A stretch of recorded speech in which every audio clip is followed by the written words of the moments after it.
Good afternoon. We're here today to talk about behind the meter, ahead of the curve, how distributed energy is redefining the power paradigm. Pretty exciting times, lots changing in this world that we're living in terms of renewable energy and grid connectivity. And we've got an excellent group of participants here, panelists, who's going to help us walk through distributed energy resources and how they work. So you might hear a couple of different terms as we work throughout the panel this afternoon, and they more or less mean the same thing. So we're going to talk about distributed energy resources, or DERs. You might also hear the term microgrids. And there's a couple of different ways we refer to it, and so you'll hear all of those combined together. You might also hear solar plus storage. We're talking about the same thing. And solar's had its day in the sun, right? No pun intended. But they've been at it for about 30 or so years now. They continue to grow. They will continue to grow. But we're in a transitional period right now, and distributed energy resources really weren't possible without batteries. Battery energy storage systems, or BESS, as we call it. And so this is the moment where we can start to deploy microgrids, or DERs, and really start to make a difference in how the grid operates. These folks, very talented in their own ways, in their own fields and companies, but they're out there in the fields. They're the guys on the ground, them and their teams actually making it happen. They've got the bruises to know how to do it, what goes wrong, and how to do it right. So they're here with me today to talk about some of these points about how we can go from a centralized system to a distributed energy resource system. So with that, let me jump into some of the questions with our panelists. But before I do that, just some really quick introductions. We'll go from my side to the right side. My name is John Perella. I'm the CEO of Stryten Energy, and working with Stryten and Storion to manufacture domestic-based flow batteries here in the United States. David Johnson, Vice President of Sales and Marketing for CE Plus T America, based in Duluth, Georgia. We basically manufacture domestically power conversion equipment, UPS modules, inverter modules, and renewable inverters. Hello, my name's Vic Singh. I'm the Chief Operating Officer at Dragonfly Energy. We are a lithium battery supplier to the RV, heavy-duty trucking, and a variety of other behind-the-meter, small installation-oriented markets, headquartered in Reno, Nevada. And we have a strong brand partnership with Stryten Energy as well. Thank you. Thank you for being here. Let's just jump right in. I talked a little bit about this being the right timing. Let's talk about market realities. The shift is happening now. What's driving customer demand for behind-the-meter storage versus traditional front-of-the-meter applications? If I could, let's start on the end with Vic. Sure. So, at the end of the day, what we're really seeing is there's an economic value to going to behind-the-meter storage solutions. So most of our customers are doing one of two things. They're either trying to peak shave and save on their utility bills, either as a residential home or a small installation, or they're trying to mitigate the amount of diesel they're burning to provide that same power in backup or a hotel power situation. So really what we've seen in the last 5-10 years is an improvement in the technology associated with batteries. As a result, we've seen the cost of storage slowly come further and further down over the last decade. And what that's been able to do is really realize levelized cost of electricity that is competitive with natural gas and allows people to peak shave and enable localized renewables and these sorts of things. So I think in addition to that, regulations, we talked prior to this about NEM 3.0 in California, where the regulations, they're not able to export power back to the grid any longer, and instead of wasting it, they want to save it. So there's a lot higher battery attachment rate happening because of regulations. We're seeing in markets like Texas, you've got Senate Bill 6 that just passed that requires larger loads to be controllable or responsive loads. And so we're seeing a lot of behind-the-meter installations where large manufacturing facilities or large load interconnects are turning to batteries to be able to not only peak shave and save on power, but to actually turn the battery into an ROI where they can take their load off the grid and basically perform demand response, utilizing the batteries when the grid really needs it, and be an asset to the grid instead of a liability. And now with the introduction of a lot of these really large loads for data centers, we're seeing the same thing where you can turn a large data center into an asset for the grid by being able to be responsive and really help the grid out. John, you're behind the meter, but you're behind the meter large applications. So, and I think most people know and understand the data centers are driving a lot of that activity right now. So if I could just, for Vic and for David, for maybe some of the smaller applications, do you feel like it's slower, more difficult in the smaller applications behind the meter? I can go first. I don't think it's necessarily slower, but the hurdles are slightly different. On our end, as we're trying to implement these battery systems to either mitigate diesel burn or allow more flexibility off-grid for a residence or a mobile residence in terms of an RV, most of what we're finding is actually putting the full package together. It's not just allowing them to store energy, but the inverter charger, the charge controllers, if they have solar, a solar panel, a solar charge controller, making sure all of these different elements communicate with one another and can provide a really clean user experience to the customer. That's what tends to slow some of these projects down, not necessarily the battery technology or the battery costs or these sorts of things. I see. So for the smaller applications, you need a much higher competency support group in terms of just providing a full, complete solution. Absolutely. At Dragonfly, one of our core pillars is system integration and being able to distribute all those components, and not only distribute them, but provide a turnkey solution to the customer that has all those components in it along with the battery. David, any thoughts? We're actually seeing quite a bit of movement in the, say, 10 kW range up to 500 kW range. So I would say maybe it's just starting now, but we are seeing quite a few of those applications. Any particular, outside of data centers, any particular application that you would highlight? Well, in our backyard, behind our building, we're implementing a 60 kW with 120 kWh battery, not only for demonstration purposes, but also to offset our air conditioning costs as well as our test bench power. So a lot of manufacturing applications that I've seen. Talked to somebody this morning about roughly a 500 kW BESS tied to solar as well. So, I think they're out there. Maybe we're just not seeing them yet coming to market. So it's kind of small to medium corporations wanting a microgrid for their facility. Cool. Correct. That's a great application. I'm going to switch gears a little bit, talk about regulatory environment, kind of pros and cons. David, you mentioned one of the pros. If I could, maybe give us one of the cons. What's some of the regulatory events that are maybe holding us back? I think one of the challenges that talking to, and based on my background formerly working with Solar Edge, the interconnection issue. I mean, that depending on what state you're in, it's maybe not specific regulatory, but governmental, can range from 6 to 12 months to get a response from the actual utility to allow the project to move forward. Sometimes longer, some cases shorter. John, seeing the same thing on the kind of the larger behind the meter applications? Yes and no. What's interesting, ERCOT's a great example, and a lot of states are going to start following suit with ERCOT.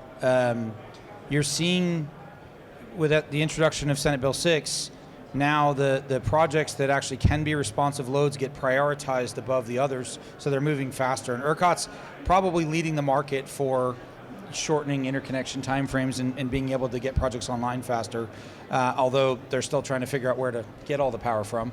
But markets like PJM, they're struggling, and the Northeast definitely has its own challenges with staffing, the ability to process through all the applications and get interconnection.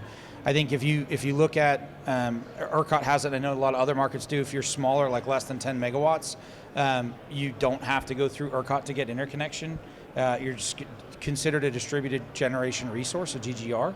And so that in a situation, you're only dealing with the local utility, and those tend to go faster. So the smaller implementations, a lot of times, are easier to implement than the much bigger ones. Right. Any other comments? Sure. I mean, from Dragonfly's end, I think where we're seeing some of the biggest changes or shifts in the regulatory environment are actually on the supply chain side.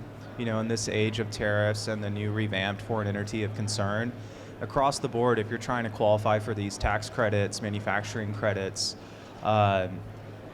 your customers and the federal authorities want much more insight into your supply chain, and they want that to go further and further upstream than I've ever seen previously. And so what's that's forcing companies like Dragonfly to do is really evaluate our supply chain, look at it from a long-term perspective, and make sure that when we position ourselves to provide turnkey solutions to our OEM customers, we're confident that those supply chains are going to be resilient to the shifts in geopolitical winds and these sorts of things. So we're thinking about much more not just where the cell's coming from necessarily, but where did the lithium come from that went into a cathode active material that then went into that cell.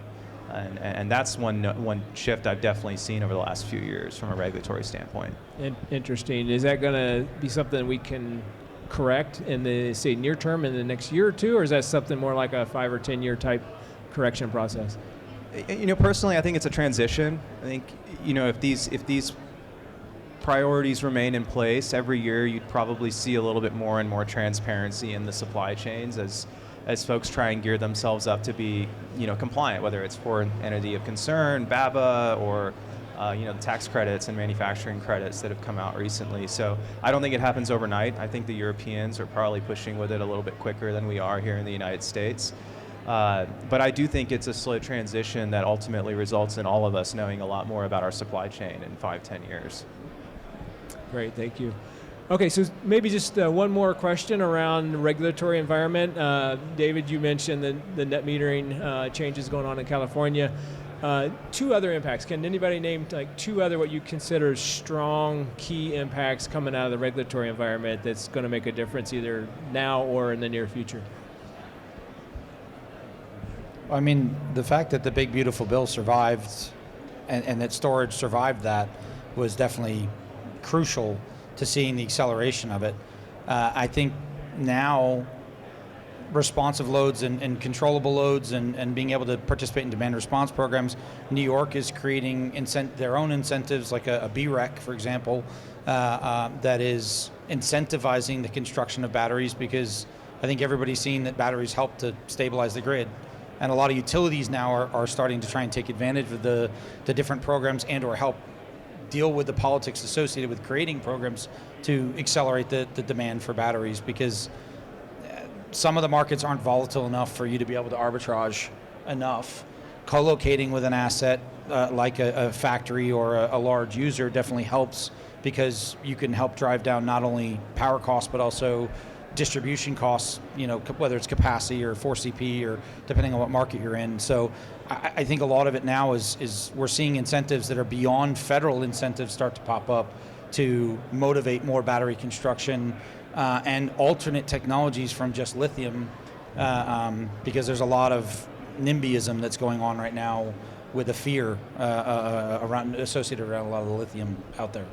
Just the availability of power, the amount of power that's being required, especially with the new AI loads, it's outpacing what's available. So there has to be another alternative, and battery energy storage is a big, realizable alternative at the moment. So real load growth, that's a super important issue.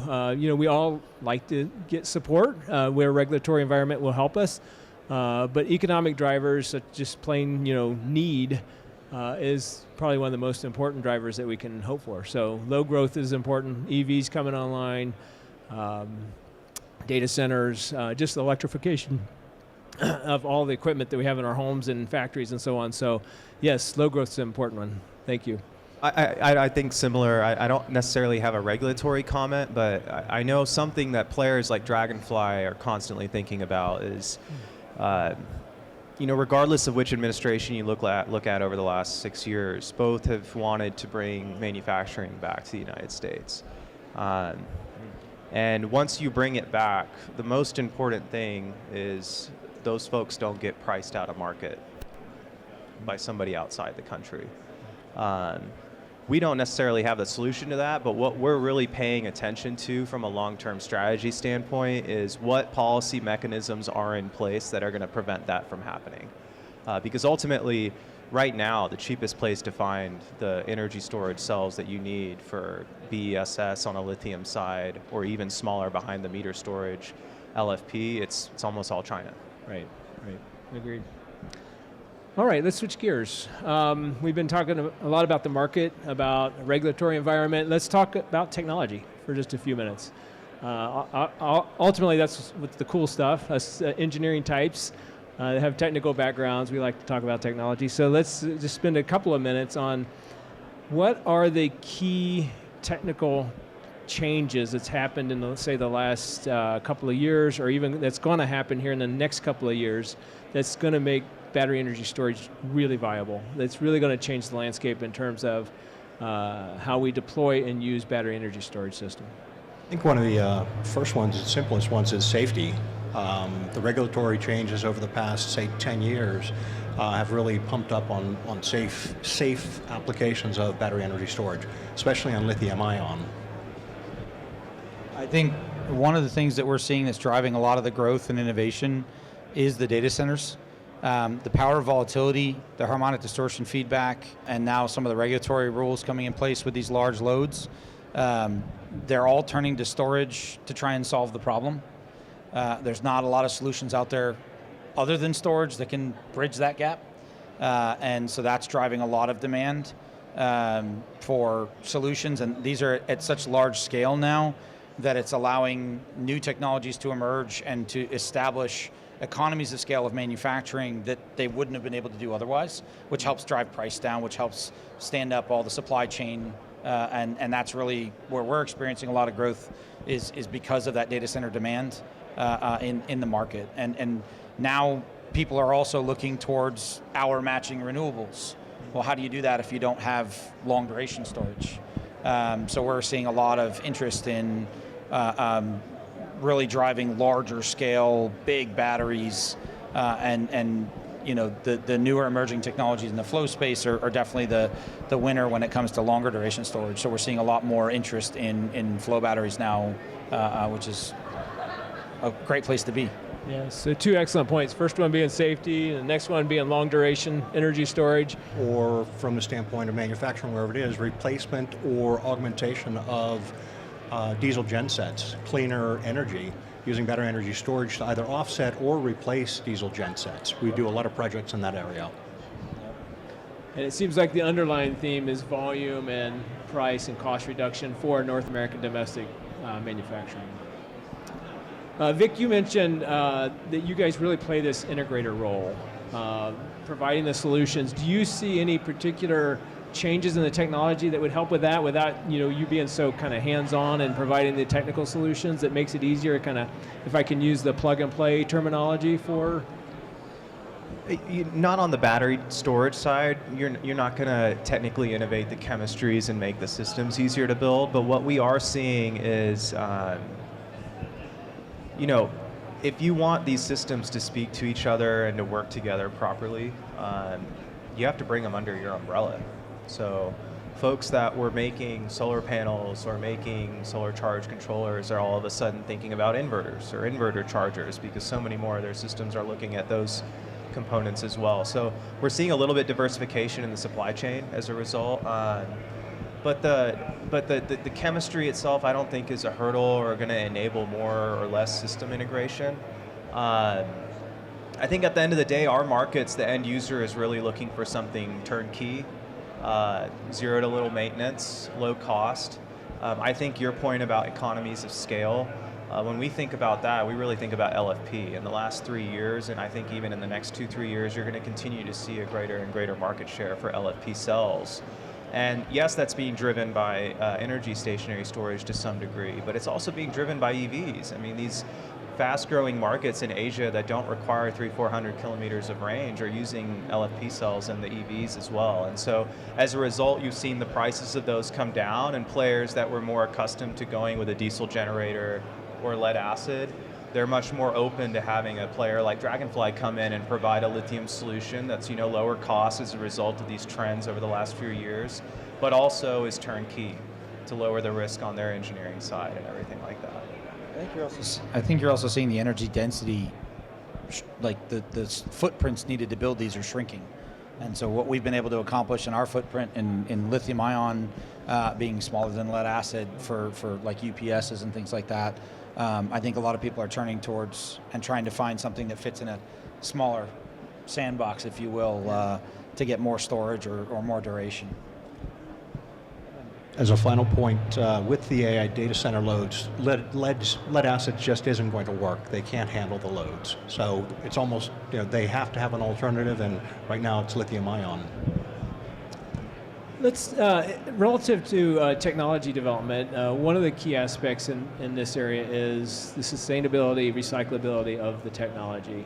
Let's talk for just a few minutes. Do you see new technologies progressing in any of the chemistries that we know about today that are really changing the landscape in terms of it's more sustainable either to build and make and manufacture, or more sustainable to reclaim then after the use of the battery is done at the end of life?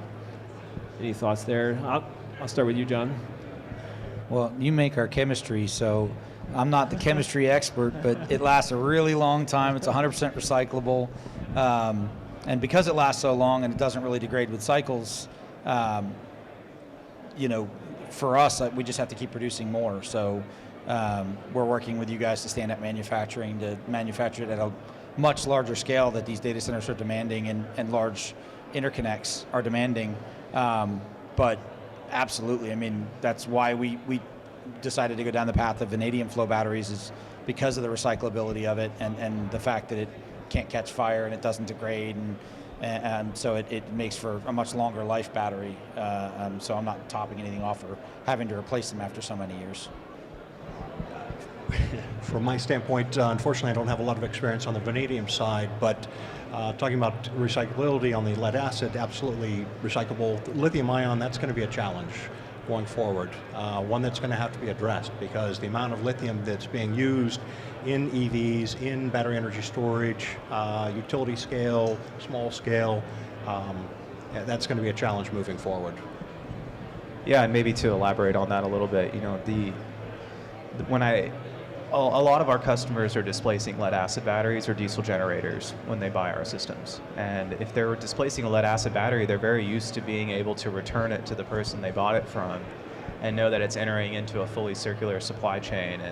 And lithium, as you mentioned, is far behind that. I think part of the reason is because of the chemistry diversification. You've got batteries out there floating around for EVs that contain nickel and cobalt, which are very high value minerals. But then you've got these LFP batteries floating around that really don't have anything other than lithium in them. And so I think what's going to complicate the recyclability aspect for lithium are three things. One, we don't have the collection infrastructure quite yet to process these, collect them, and produce the black mass for the recyclers.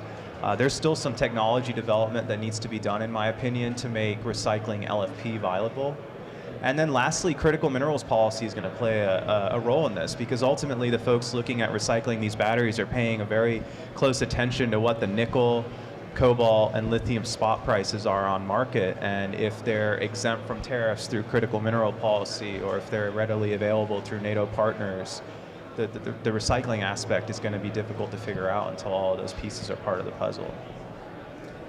If I could, Vic, just push into, I don't know, you don't need to divulge obviously any intellectual property, but I know you guys are working on a different lithium production process that might be use less energy. Yeah, it's faster to process, so it in itself is more sustainable in the creation of lithium cells. Can you talk about that? Yeah, absolutely. That's my favorite thing to talk about, so happy to do it. The company was actually founded originally to develop the dry electrode process. And what it is if you look at a traditional gigafactory, the first thing you're going to notice is they have mile-long ovens to dry the electrode tapes and evaporate the solvent from the slurry that was used to cast those tapes. And our founder and CEO, Dennis Ferris, developed a process that eliminates the need for those solvents, reduces the footprint of the factory, reduces the cost of production associated with the cells. And ultimately, the reason for that innovation was to make us ourselves more competitive as an onshore producer of cell products. And so, as we look at that technology today, it's chemistry agnostic. We can produce LFP cells, NCA cells. We're working on expanding it to solid-state batteries as well. But what we look at it at the end of the day is technology to help Dragonfly onshore and vertically integrate. That's a great win-win story. You're both lowering the cost of production, lowering the cost of the cells, while you're making it more sustainable. That's neat. Okay, let's talk, we're going to talk from the customer perspective for our last couple of questions. Misconceptions. what would you say are some of your most common misconceptions from a customer standpoint, or people that you think should be in the market but aren't because of these misconceptions? I'll give two quick ones. It's too dangerous and it's too expensive. We get bundled with lithium ion a lot, unfortunately. No offense, but thermal runaway is obviously a big concern, and we don't have that issue with the flow battery. So, it's is it toxic and is it going to catch fire? Yeah, fire and toxicity are really the two things we deal with most. LFP is non-toxic, it can be landfilled, so that's a pretty quick answer. And then safety, there's just, you have to look at the engineering, you have to look at the materials. LFP is a much safer chemistry than some of the other lithium-ion batteries available. But it still requires education, and there's still a lot of product out there that necessarily doesn't have the best BMS or protection circuit on it. And unfortunately, the bad news is what ends up in the newspaper, not the installations working as planned. Maybe because I know, John, you're dealing with vanadium flow batteries, one of the few chemistries that actually can separate power and energy from each other. Does your customers really understand the benefit of decoupling power and energy? Yeah, I mean, it's been very interesting to have to go out to market and educate the marketplace on how we did it, because not all vanadium flow batteries are alike. You see a lot of people building them in Connex containers or shipping containers, and our model's completely different from that. But we went large tank format, and being able to build the tank and separate that, that duration has been key, especially for data centers that are asking for up to 48 hours of storage.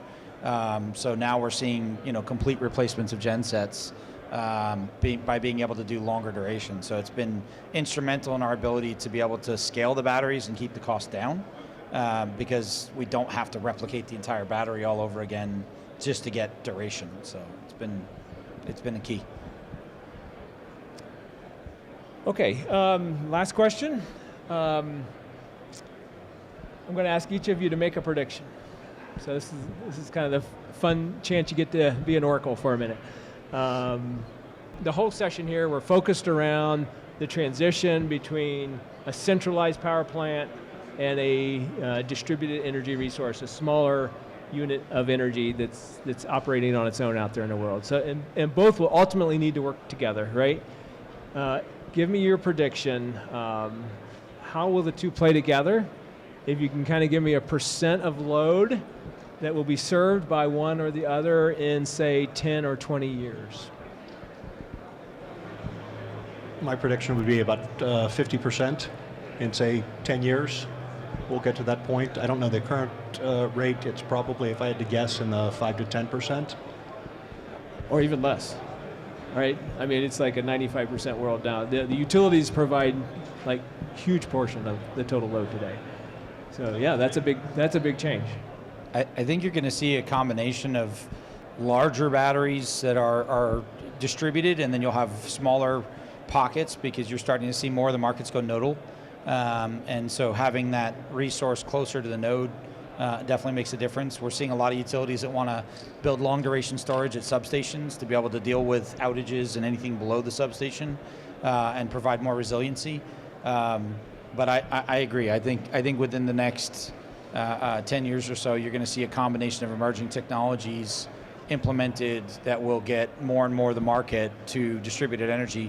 FERC Order 2222 definitely helped with that as well for DER aggregation. And so you're seeing a lot of utilities now that are trying to pool all the resources to be able to do demand response and be able to provide flexible loads that can also help. So if you can turn down loads the same way you could, we were doing it with Bitcoin miners when I worked at Lancium. If you can turn down loads or have generation resources or things that can take things off the grid, I think you're going to see a combination of technologies that help get more and more of the market where you can shift power. There's plenty of power, right? Right. It's just the peak hours that are the hard part, and so that's where I think batteries play a huge role in it. Generation assets will, and you're going to see a lot of new emerging technologies with like SMRs and things coming out as well. Thank you. And Vic? So I don't think I can give you a percentage. I don't think I'm qualified to do that. It's just not my area. But what I have thought a lot about over the next 20, 30 years is what the grid looks like. And I think these bigger installations, even some of the smaller 10 to 50 size installations are going to take off first. And we're seeing that already.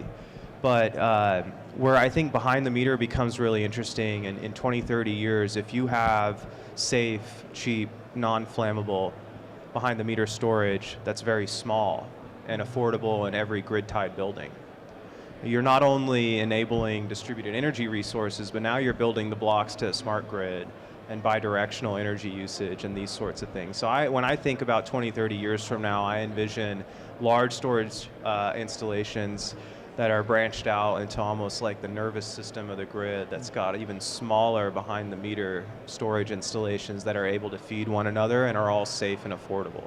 And communicate to each other. And communicate, great point. And kind of related to this topic, how did you feel about the recent California test where they did, for all practical purposes, it was a vehicle to grid or your garage-based small battery system that was applying load in the middle of the afternoon in California. They did a large-scale test of that. If you guys are familiar with it, were you surprised that they could do that and they're capable of that, or was that expected? This is the right time. I'm not surprised that the math works out. I just think the logistics are tough. Having that many vehicle-to-grid installations talk at the same time, operate at the same time, be clustered together in that way, that's not quite feasible today in my opinion. But if you do get to a point where you have these clusters in high enough concentration, the math does pencil out, I think. If you look at retail suppliers have been trying to do this for a while with thermostats, where they could remotely control your thermostat and they could increase the temperature a degree or two if the grid needed it. And it worked for a while, but there's a lot of customers that got fed up with it because they were like, well, no, I want my temperature to be where I want it to be, not when you want to make it hotter. And I think you're going to see the same thing, which is people are somewhat selfish, especially with their vehicles, to where they want to charge it at night. They don't want to make it so that when they go out, the car's half empty when they charged it all night because the grid wanted to use it. And they can't get to the grocery store. And they can't get to the grocery store. So I think that they'll participate thinking, oh, they're going to get paid for being available and paid to participate. And then when their car's not full and they can't go where they want to go, that'll end real quick. Yeah, you want your security or do you want to get paid? Yeah. Right. Yeah, you're going to need a lot of electric vehicles too. So. Well, thank you, gentlemen. You've been excellent panelists, and your knowledge that you bring to bear here has been really great for the audience, and I appreciate you being here with us today, and look forward to some of the predictions coming true that we've postulated here this afternoon. Thanks for having us.